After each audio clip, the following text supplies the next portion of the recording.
ఈ వారం 8వ తేదీ నుంచి 14వ తేదీ వరకు రాశిఫలాలు తెలుసుకుందాం. తదుపరి మీనరాశి. ఈ మీనరాశి వాళ్ళకి కాలానుగుణ్యంగా కూడా సమస్యలు విపరీతంగా ఉన్నాయి. ఇన్ని సమస్యలు వచ్చినప్పటికి కూడా ఈజీగా సాల్వ్ అయిపోతాయి. కానీ ఎవరిని ఓర్పుతో సహనంతో కాలాన్ని గడపాల్సిందే. ఓర్పు సహనం కనుక చేసుకోకపోతే మాత్రం ఈ మిథునరాశి వాళ్ళు ఏమి సాధించలేరు. కొంచెం రుణభారం అధికంగా ఉంటాయి. రుణాలు తీర్చాలని అనుకుంటారే కానీ అవి తీర్చలేక ఏదేదో మాటలు చెప్పేసి కాలం వృధా చేస్తూ ఉంటారు. మనం చేసే పని మీద ధ్యాస పెట్టి చేసినట్లయితే అనుకున్న పనులు సాధించగలుగుతాం. ఇబ్బంది అంటూ ఉండదు. ఈ మిథునరాశి వాళ్ళకి గురువు మంచి సపోర్ట్గా ఉంటారు.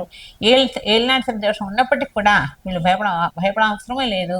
వీళ్ళకి ఉద్యోగాల్లో కూడా మంచి అభివృద్ధి కానవస్తుంది. వివాహాలు కూడా అనుకోకుండా అయిపోతాయి. వ్యాపారాలు చేసేవాళ్ళు ఎవరైనా సరే వ్యాపారం చేయండి. వస్తువు బంగారం వెండి వ్యాపారస్తులకు కూడా బాగా కలిసి వస్తుంది. కొన్ని ధరలు అధికమైపోతాయి. ధరలు పెరిగినాయని భయపడకండి. ధరలు ఎంత పెరిగితే అంత వ్యాపారం బాగుంటుంది కాబట్టి వ్యాపారస్తులకి బాగా కలిసి వస్తుంది. ఇబ్బంది అంటూ ఉండదు. మీడియా రంగాల వాళ్ళకి మిశ్రమ ఫలితంగా ఉంటుంది. పత్రికా విలేకర రంగాల వాళ్ళకి కూడా మిశ్రమ ఫలితంగానే ఉంటుంది.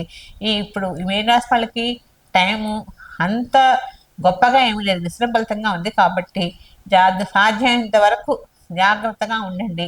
అన్ని విధాలా కలిసి వస్తుంది. మీ ఇష్టదైవాన్ని పూజ చేసుకోండి. మీ సమస్యలను తీరిపోతాయి.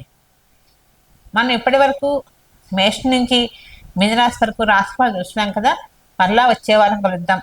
సర్వే జనా సుఖినో భవంతు. సమస్త సన్మంగళ భవంతు.